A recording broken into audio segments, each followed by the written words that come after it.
2020년 10월 10일 토요일 새벽 기도회 말씀 묵상 시간입니다. 오늘 우리에게 주시는 하나님 말씀은 베드로전서 3장 말씀입니다. 베드로전서 3장 이 말씀을 한 목소리로 봉독하겠습니다. 아내들아 이와 같이 자기 남편에게 순종하라. 이는 혹 말씀을 순종하지 않는 자라도 말로 말미암지 않고 그 아내의 행실로 말미암아 구원을 받게 하려 함이니 너희의 두려워하며 정결한 행실을 봄이라. 너희의 단장은 머리를 꾸미고 금을 차고 아름다운 옷을 입는 외모로 하지 말고 오직 마음에 숨은 사랑을 온유하고 안정한 심령에 썩지 아니할 것으로 하라. 이는 하나님 앞에 값진 것이니라. 전에 하나님께 소망을 두었던 거룩한 부녀들도 이와 같이 자기 남편에게 순종함으로 자기를 단장하였나니 사라가 아브라함을 주라 칭하여 순종한 것 같이 너희는 선을 행하고 아무 두려운 일에도 놀라지 아니하면 그의 딸이 된 것이니라. 남편들아 이와 같이 지식을 따라 너희 아내와 동거하고 그를 더 연약한 그릇이요 또 생명의 은혜를 함께 이어받을 자로 알아 귀히 여기라. 이는 너희 기도가 막히지 아니하게 하려 함이라. 마지막으로 말하노니 너희가 다 마음을 같이하여 동정하며 형제를 사랑하며 불쌍히 여기며 겸손하며 악을 악으로 욕을 욕으로 갚지 말고 도리어 복을 빌라. 이를 위하여 너희가 부르심을 받았으니 이는 복을 이어받게 하려 하심이라. 그러므로 생명을 사랑하고 좋은 날 보기를 원하는 자는 혀를 금하여 악한 말을 그치며 그 입술로 거짓을 말하지 말고 악에서 떠나 선을 행하고 화평을 구하며 그것을 따르라. 주의 눈은 의인을 향하시고 그의 귀는 의인의 간구에 기울이시되 주의 얼굴은 악행하는 자들을 대하시느니라 하였느니라. 또 너희가 열심으로 선을 행하면 누가 너희를 해하리요. 그러나 의를 위하여 고난을 받으면 복 있는 자니 그들이 두려워하는 것을 두려워하지 말며 근심하지 말고 너희 마음에 그리스도를 주로 삼아 거룩하게 하고 너희 속에 있는 소망에 관한 이유를 묻는 자에게는 대답할 것을 항상 준비하되 온유와 두려움으로 하고 선한 양심을 가지라. 이는 그리스도 안에 있는 너희의 선행을 욕하는 자들로 그 비방하는 일에 부끄러움을 당하게 하려 함이라. 선을 행함으로 고난받는 것이 하나님의 뜻일진데 악을 행함으로 고난받는 것보다 나으니라. 그리스도께서도 단번에 죄를 위하여 죽으사 의인으로서 불의한 자를 대신하셨으니 이는 우리를 하나님 앞으로 인도하려 하심이라. 육체로는 죽임을 당하시고 영으로는 살리심을 받으셨으니 그가 또한 영으로 가서 옥에 있는 영들에게 선포하시니라. 그들은 전에 노아의 날 방주를 준비할 동안 하나님이 오래 참고 기다리실 때에 복종하지 아니하던 자들이라. 방주에서 물로 말미암아 구원을 얻은 자가 몇 명뿐이니 겨우 8명이라. 물은 예수 그리스도께서 부활하심으로 말미암아 이제 너희를 구원하는 표니 곧 세례라. 이는 육체의 더러운 것을 제하여 버림이 아니요 하나님을 향한 선한 양심의 간구니라. 그는 하늘에 오르사 하나님 우편에 계시니 천사들과 권세들과 능력들이 그에게 복종하느니라. 아멘. 사람들이 살아가는 삶의 모습을 보면 어떤 분들은 나와 비슷하게 살아가시는 분들이 있습니다. 일상적인 생활들이 거의 나와 비슷하죠. 그런데 또 어떤 분들은 왜 저렇게 살까? 이해가 잘 안 되시는 분들이 있을 겁니다. 이해가 잘 안 된다는 것은 두 가지 방향이 있을 겁니다. 왜 저렇게 인생을 낭비하냐? 왜 저렇게 문제가 많은 삶을 살아가냐? 이런 쪽으로 이해가 안 되기도 할 겁니다. 그런데 또 한 방향으로는 어떻게 저렇게 열심히 살아갈 수 있을까? 어떻게 저렇게 선을 행하며 거룩한 삶, 선한 영향력을 끼치는 삶을 살아갈 수 있을까? 이런 차원에서 이해가 잘 안 되시는 분들도 있을 수 있습니다. 한편으로는 저렇게까지 살아가야 되나? 이런 면이 들기도 하고, 한편으로는 부러운 마음도 들 수 있을 겁니다. 그리스도인의 삶이라는 것은 사실 이 세상과 구별되는 삶을 살아야 합니다. 사실 부담되는 삶이죠. 거룩한 삶을 살아간다는 것은 피곤한 삶이처럼 여겨질 수도 있습니다. 그러나 우리는 선한 삶, 그리스도로 말미암아 구원을 드러내는 삶, 선포하는 삶, 이게 우리들의 정체성입니다. 그렇게 살아가자면 사실은 남들보다 부지런해야 합니다. 남들보다 더 돈을 내야 되기도 하고 남들보다 더 시간을 들여야 할 수도 있습니다. 자, 오늘 본문에서는 여러 삶의 그리스도인들의 삶에 대해서 이야기합니다. 1절부터 6절까지는 아내들에게 권면하죠. 사실 이 아내들에 대한 권면, 남편들에 대한 권면, 이런 식의 가정 내에서의 권면은 이미 사도 바울도 여러 번 권면한 적이 있습니다. 기본적으로는 남편에 순종하는 것을 이야기하는데 그 이유로서 아내의 1절 마지막 부분, 아내의 행실로 말미암아 구원을 받게 하려 합니다.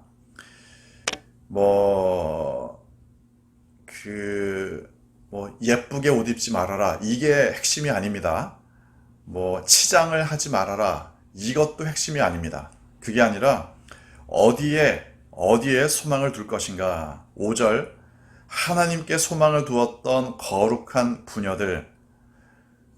그래서 결국에는 안 믿는 남편들을 구원할 수 있었다. 이런 이야기죠. 7절, 남편들도 마찬가지입니다. 남편들이 지식을 따라 아내와 동거하라. 또한 7절 중반부를 보면 귀히 여겨라.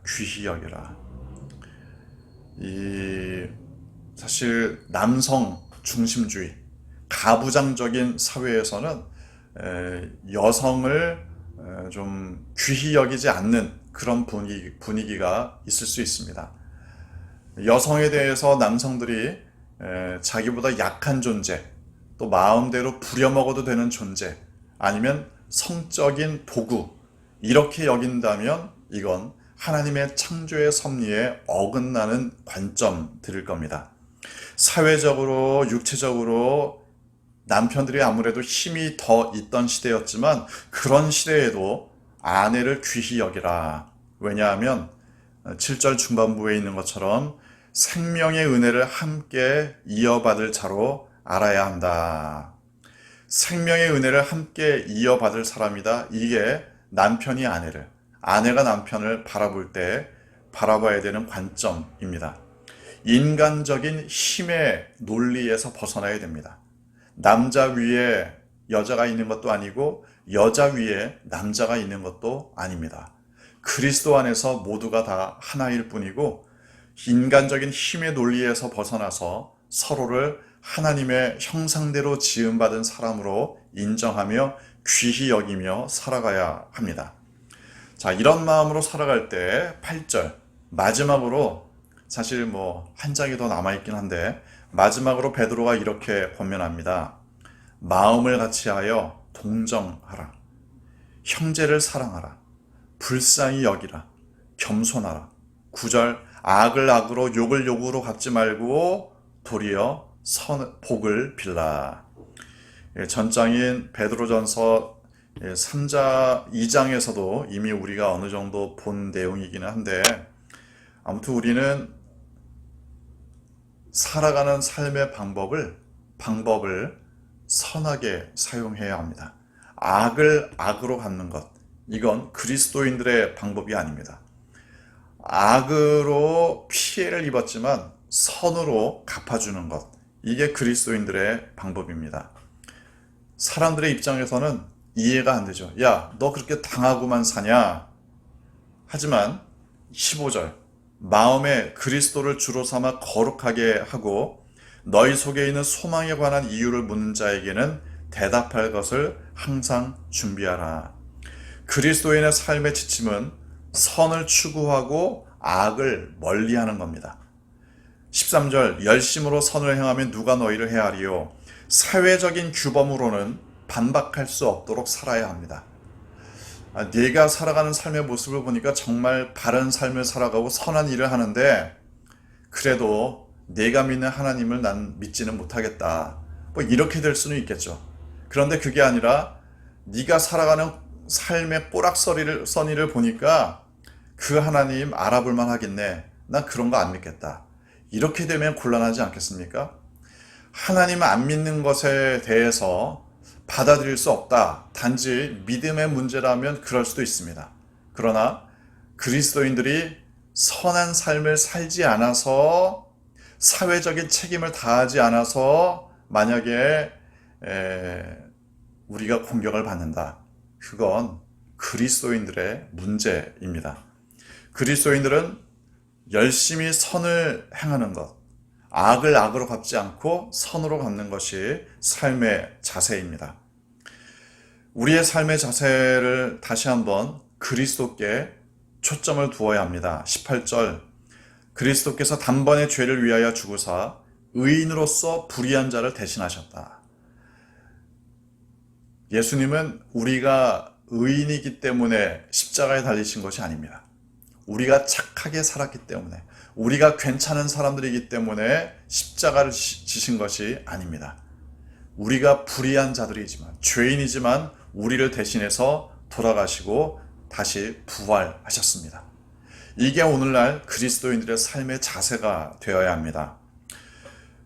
한편으로 본문에 보면은 18절 후반부부터 20절까지 약간 좀 해석이 어려운 부분이 있습니다. 특별히 19절 보면 예수님이 영으로 옥에 있는 영들에게 선포하셨다. 그들은 20절 노아의 날에 방주를 준비할 동안 복종하지 않은 자들이다. 그래서 이 18절부터 20절까지 말씀을 볼 때 아니 이거 죽은 자들도 구원받을 수 있는 기회가 있다는 이야기냐? 혹시 그렇게 좀 질문이 생길 수도 있을 겁니다. 옥에 있는 영들이라는 것은 죽은 자들을 의미하는 것이 아니냐? 구원받지 못하고 죽은 자들을 구원할 수 있는 기회가 있는 거냐? 사실 베드로전서 4장 6절을 가도 비슷한 말씀이 나옵니다. 육으로는 심판을 받지만 영으로는 살게 하려 합니다. 그래서 여기에 대해서는 사실은 좀 상세한 설명이 필요하지만 아주 간단하게 말씀드리면 이렇게 말씀드릴 수 있습니다. 이 내용은 사실은 우리가 지금 읽고 있는 성경이 아니라 신약 성경의 외경이라고 할 수 있는 에녹 전서에 나오는 내용을 약간 차용하고 있는 겁니다. 말하자면은 죽지 않고 하늘에 올려진 이 에녹이 타락한 영들을 찾아가서 파멸, 하나님의 심판을 선포하는 장면이 에녹서에 등장하는데 그 스토리를 가져와서 예수님께서 그 일을 감당하셨다. 예수님께서 죄 지은 자들에게 파멸을 선포하시고 또한 구원을 선포하실 수 있는 그러한 권능이 있으신, 권위가 있으신 분이시다. 이러한 내용들을 사용합니다. 에녹서의 테마를 빌려왔다. 이렇게 말씀드릴 수 있고, 그래서 이 타락한 천사들에게 예수님이 파멸을 선포하신 것이다. 뭐 이렇게도 설명을 할 수 있을 겁니다. 사실 여러 각도로 해석하시는 분들이 있는데 초점은 에녹서에 있는 것이 아니라 사실은 예수님께서 불의한 자들을 대신해서 죽으시고 부활하셨다. 이 사실을 강조하는 것, 그 권능을 강조하는 것이 사실은 더 중요합니다. 그래서 우리가 예수님을 따라 세례받는 것이 중요하다. 21절 세례의 새로운 의미를 설명합니다. 21절 중반부 육체의 더러운 것을 제하여 버림이 아니요 하나님을 향한 선한 양심의 간구다. 그러면 세례받는 것은 속죄가 아니냐? 죄는 사라지는 것이 않지 않느냐? 그런 이야기가 아니라 물론 세례에 속죄의 의미가 있습니다. 그런데 더 나아가서 하나님을 향한 선한 양심의 간구다. 세례의 본질적인 의미는 물론 죄를 용서받는 겁니다. 씻음 받는 겁니다. 그러나 하나님을 바라보는 것이 더 중요하다. 죄는 씻김을 받았지만 죄의 그 유혹은 여전히 남아있을 수 있습니다. 그러나 하나님을 바라보면 죄의 유혹으로부터도 벗어날 수 있게 됩니다. 오늘 본문 말씀은 좀 어려운 내용들도 있지만 기본적으로는 그리스도인들이 어떠한 삶을 살아야 되는가, 불의한 자를 대신하여 돌아가신 예수님을 기억하며 우리도 선으로 악을 이기는 삶 살아가시는 여러분 되시기를 주님의 이름으로 축원합니다. 기도하겠습니다. 주신 말씀 묵상하며 이 말씀을 내 삶에 적용하고자 하는 마음으로, 결단하는 마음으로 잠시 묵상으로 기도하겠습니다.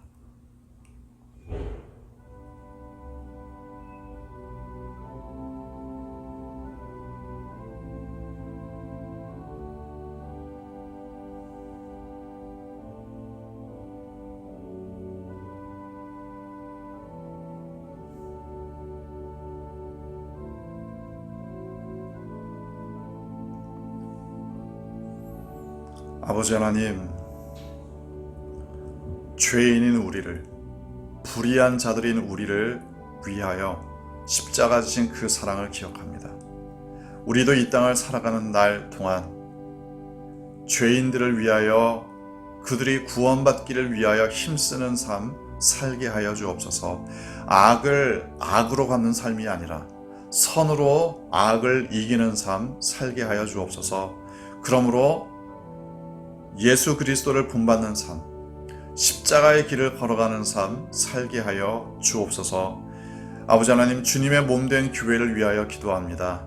교회의 문을 닫고 있는 동안에도 우리의 각자의 삶의 자리에서 하나님의 백성답게 살기를 원합니다. 하나님께서 나와 함께 계심으로 하나님의 음성을 들으며 하나님께서 인도하시는 사명자의 삶을 살게 하여 주옵소서.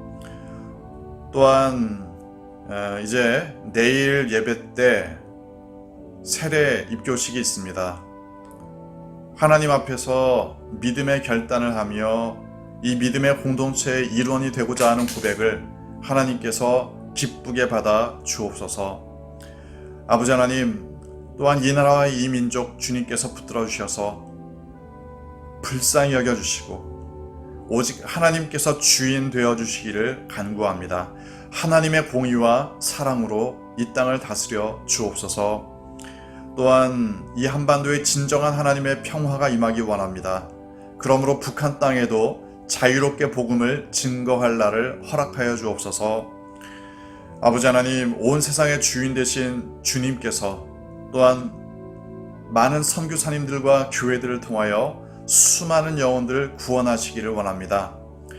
컴패션을 통해 우리와 연결된 아이들 오늘도 하나님께서 친히 양육하여 주시고 군에 가 있는 우리의 아들들 눈동자처럼 지켜주시며 멀리 출타 중인 성도들, 가족들과 떨어져 생활하는 성도들 오늘도 하나님께서 붙들어 주시기를 원합니다. 진학을 준비 중인 학생들, 취업과 결혼을 앞두고 있는 청년들 하나님께서 선하게 인도하여 주옵소서. 몸과 마음이 연약한 성도들 치유의 손길로 붙들어 주시고 경제적인 어려움을 겪는 성도들 일용할 양식을 공급하여 주옵소서. 인생의 여러 가지 굴곡을 겪는 성도들 하나님께서 위로하여 주시고 하나님의 방법으로 문제들을 풀어갈 수 있도록 인도하여 주옵소서. 오늘 하루도 나와 함께 하시는 하나님만을 의지합니다. 하나님의 말씀으로, 하나님의 사랑으로, 선한 방법으로 승리하게 하여 주옵소서. 감사합니다. 사랑합니다. 예수님의 이름으로 기도합니다. 아멘. 오늘도 하나님의 돌보심과 평안이 여러분과 함께 하시기를 소망합니다.